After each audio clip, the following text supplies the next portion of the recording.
এই যে কর্নারে এরকম একটা অ্যাঙ্গেল করা বার দেখতে পারতেছেন, এই বারটার নাম আসলে কি? এটা মূলত একটা র্যাপ ফুটিং ওয়ালের সেকশন দেখতে পারতেছেন।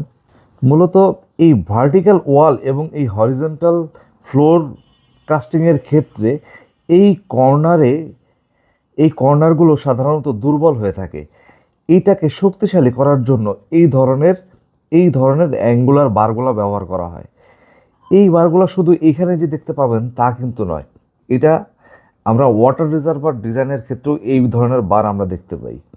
সাধারণত এই কর্নারগুলো ম্যাক্সিমাম ক্ষেত্রে ওয়াটার রিজার্ভার বলেন আর এই র্যাপ ফুটিং বলেন, এই জায়গাগুলো দুর্বল থাকে। এইটাকে শক্তিশালী করার জন্য এই ধরনের বার ইউজ করা হয়।